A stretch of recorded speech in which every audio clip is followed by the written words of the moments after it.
Coucou les merveilles, c'est Chloé. Je vous propose dans cette vidéo d'avoir un petit conseil de chat. Donc je vais travailler avec l'oracle des chats de Nathalie Thomas. Alors j'ai tiré 3 cartes. Je vous propose donc de penser à une question. Plus votre question sera précise, plus la réponse le sera. Et de choisir la carte qui vous attire le plus. Donc je vous montre, voilà les 3 cartes. Premier tirage, enfin première carte ici, premier conseil ici, deuxième conseil ici, le troisième ici, voilà, je vous laisse choisir.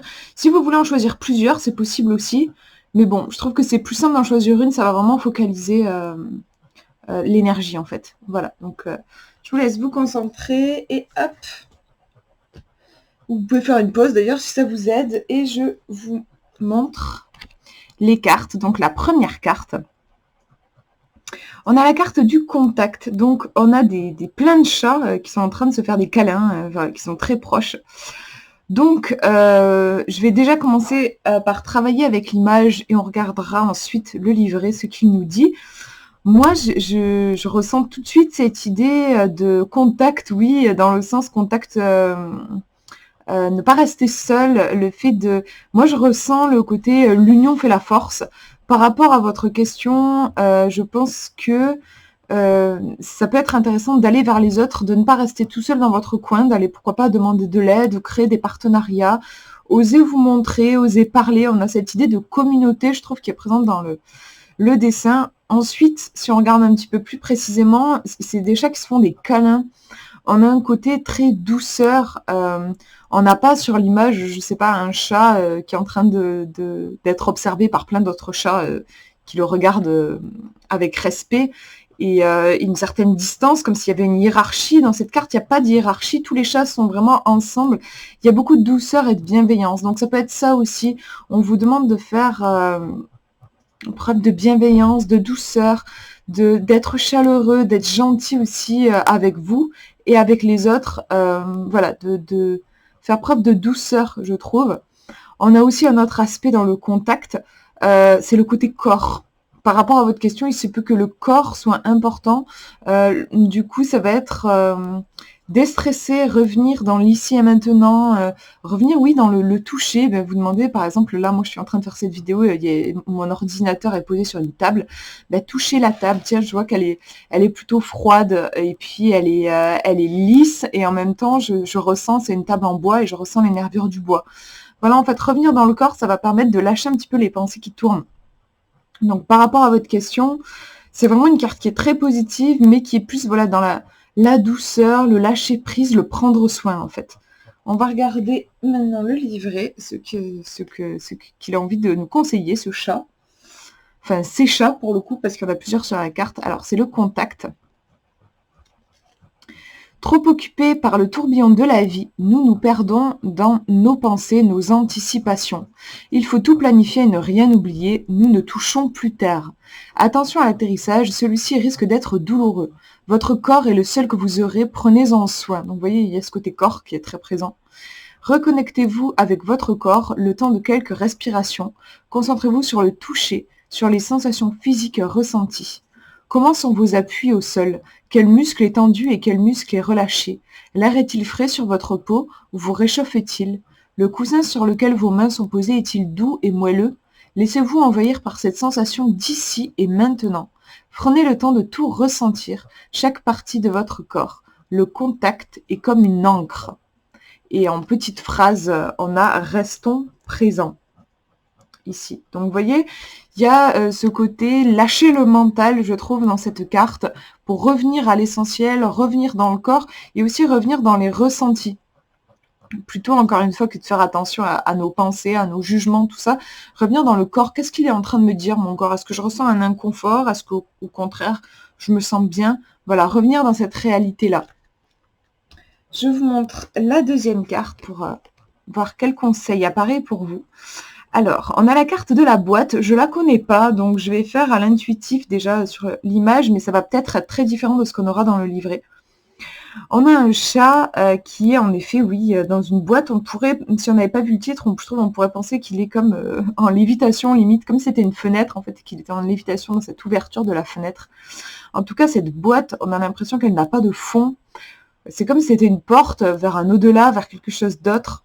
C'est intéressant, je trouve, parce que bizarrement, une boîte, en fait, en soi, on pourrait penser que ça enferme. Voilà, c'est une boîte, quoi. Et en même temps, ici, on dirait que c'est une ouverture vers quelque chose. Qu'est-ce que ça conseille? Pour moi, ça pourrait conseiller, en fait, le fait de savoir peut-être mettre un petit peu des barrières par rapport à votre environnement. Il y a peut-être des limites à poser, en fait, par rapport à votre question, comme un territoire à délimiter, et qu'en fait, une fois que vous aurez délimité ces fameuses frontières, là, vous serez totalement libre dans cet espace et vous pourrez déployer votre talent, votre pouvoir, votre potentiel et les ressources pourront venir. Tandis que si vous n'êtes pas, finalement, si vous n'avez pas délimité votre territoire, vous pouvez vous faire assaillir par plein de trucs. Ça me fait aussi penser à l'idée de se focaliser sur un objectif plutôt que d'essayer d'atteindre plusieurs trucs en même temps, où finalement on va être un petit peu dans de l'éparpillement. Donc là aussi, en fait, on va définir les limites comme les limites de son objectif, de ce qu'on veut. À partir de là, ça va nous ouvrir, notre énergie va vraiment pouvoir circuler vers ce fameux objectif. Qu'est-ce que je peux vous dire d'autre au niveau intuitif sur cette image? Je trouve qu'il y a quand même, oui, un aspect sécurité qui est assez important. Ça me fait un petit peu penser à une maison, comme si on avait besoin de créer des fondations, d'avoir quelque chose d'un petit peu solide. Comme si, avant de se précipiter un petit peu dans l'aventure, on avait d'abord besoin, oui, de se sentir en sécurité. J'ai ce sentiment-là. On va regarder le conseil écrit, du coup, dans le livret. Donc, c'est peut-être très différent, en fait. On va voir ça, la boîte. Nous avons tous connu, à certains moments de notre vie, des périodes de retrait vis-à-vis des autres, vis-à-vis du monde. Tel un ermite dans sa caverne, nous nous isolons un peu. Pour ceux qui nous entourent, ces périodes sont déroutantes. Ils ont l'impression que nous n'allons pas bien, que nous nous confinons dans un espace trop réduit pour qu'ils puissent nous y rejoindre. Lorsque nous entrons dans notre boîte, nous entrons dans un refuge. Donc oui, on a bien l'idée de refuge, ouais. C'est un espace de retraite, de réflexion, de liberté. C'est un sas de décompression. Cela nous permet de prendre du recul. C'est confortable et plus le temps passe, plus il est difficile d'en sortir. La boîte est une source à laquelle vous devez retourner de temps en temps pour reprendre des forces. La boîte n'est pas un donjon où vous pouvez vous retrancher à perpétuité. Et en phrase clé, vous avez « prenez quelques vacances ». C'est intéressant en plus parce qu'on est en pleine période estivale.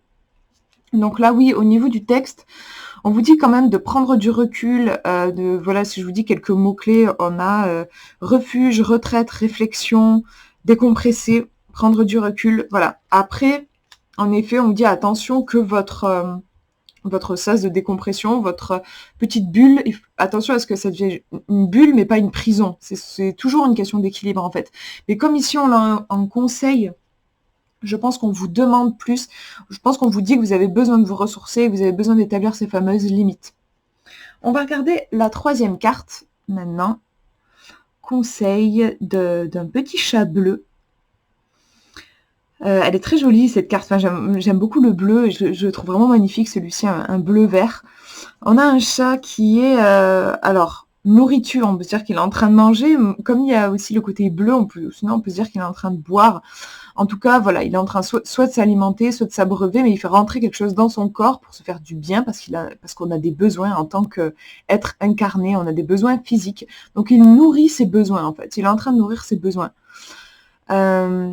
Et puis on a le côté, ça me fait penser à la pyramide de Maslow, je crois que ça s'appelle comme ça, où on a les besoins, on voit qu'il y a des besoins qui sont à la base de la pyramide, qui sont primitifs en fait.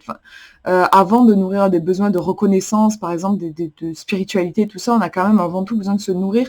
On est sur un besoin primaire en fait, de base, mais voilà, on en a besoin pour ensuite pouvoir accéder à des besoins qui sont un petit peu plus élaborés en fait.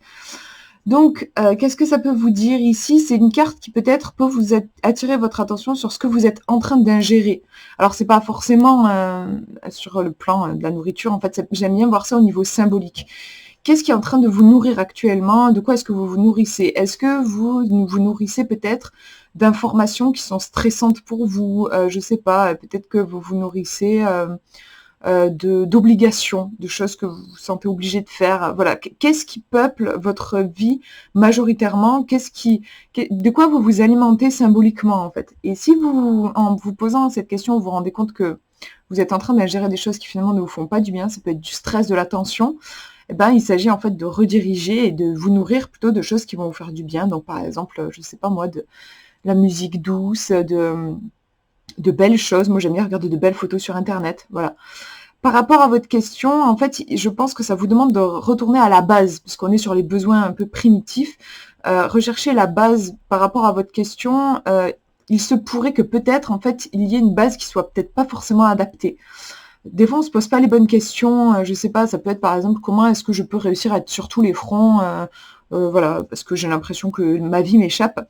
Peut-être qu'en fait, c'est pas une bonne question et que tout simplement, vous n'avez pas besoin d'être une superwoman ou un superman, mais vous avez plus besoin de prendre du repos et de vous recentrer. Vous voyez, là, la question, elle est pas bien posée. Quand, par exemple, dans cet exemple, si je me demande, voilà, comment est-ce que je peux réussir à tout faire et tout ça, vous êtes en train finalement de vous nourrir plus d'un idéal de perfection. Vous avez l'impression que si vous étiez une super personne, vous seriez sur tous les fronts. Il y a une image qui est en fait en décalage avec la réalité et qui peut vous faire souffrir, parce qu'on n'est pas des images, on est des êtres humains. Donc voilà, allez chercher peut-être à la base, qu'est-ce qui est à la base de votre question. On va regarder dans le livret comment ça nous parle, cette histoire de nourriture. Besoin vital dans un premier temps, la nourriture devient souvent un moment de partage, un moyen de remercier, un réconfort, mais aussi un soutien psychologique, une compensation. Une récompense est parfois un dégoût, une peur, un rejet. Nous avons en grande majorité une tendance à essayer de nous remplir. C'est intéressant ça, je trouve. Cependant, si nous ignorons quel vide nous voulons combler, le fait de manger ne nous aidera pas. Ça, c'est pour le coup, j'en ai pas vraiment parlé de ça et je pense que c'est important. Peut-être par rapport à votre question que vous êtes en train d'essayer de combler un vide. Ça peut être ça en fait. Et du coup, interrogez-vous sur ça, là, sur ce qu'ils disent finalement. Si vous remontez pas à la source, en fait, juste essayer de combler le vide, ce sera sans fin. On cherche toujours à combler sans vraiment remonter à la source de base, quoi. Peut-être devrions-nous considérer qu'il existe une autre nourriture bien plus satisfaisante pour nous. Donc c'est peut-être arrêter d'être en réaction, en fait. Genre, oh mon Dieu, il faut que je me remplisse ma vie, mais plus dans de la compréhension. Lorsque vous vous retrouvez dans la cuisine sans raison apparente, posez-vous les bonnes questions. Ai-je faim? De quoi ai-je vraiment besoin? Est-ce que cette nourriture sera satisfaisante? Laissez venir à vous les réponses et peut-être iriez-vous marcher dehors ou lire un livre dans votre fauteuil préféré. Et la phrase, c'est nourrissons notre conscience. C'est intéressant, je trouve que c'est une carte qui nous demande de ne pas agir par automatisme. Vous voyez là, par exemple, du coup, je vais dans la cuisine parce qu'en fait, je ressens un vide que je veux combler. Du coup, je réfléchis pas, je vais me nourrir, comme ça va, bah oui, c'est sûr, ça va me remplir. Et sans vraiment réfléchir et se poser les bonnes questions, par exemple, voilà, est-ce que j'ai déjà faim? De quoi est-ce que j'ai vraiment besoin? Est-ce que c'est vraiment la nourriture qu'il me faut? Ou est-ce qu'en fait, une autre nourriture serait peut-être plus adéquate? Donc là, on nous parle de nourriture dans le sens ce qui se trouve dans la cuisine, mais ça peut être pris dans le sens psychologique. Peut-être que par rapport à votre question, vous êtes persuadé que vous avez besoin d'une certaine nourriture. Je sais pas, par exemple, ça peut être l'argent, si votre question c'était comment est-ce que je peux avoir plus d'argent. Ça peut être l'amour, comment est-ce que je peux rencontrer l'amour. Je sais pas, ça peut être plein de trucs. Et en fait, peut-être que vous agissez comme ça, peut-être poussé par la peur, genre oui, j'ai la trouille de parce que je suis seule et j'aimerais vraiment être en couple et trouver l'amour. Du coup, vous allez tout de suite vers ça, mais en fait, peut-être que la nourriture dont vous avez réellement besoin là tout de suite, c'est peut-être pas de trouver un partenaire en fait. Peut-être que vous avez d'abord besoin de vous retrouver, peut-être que il y a quelque chose qui a besoin d'être nourri avant justement, avant d'arriver à cette fameuse image du couple.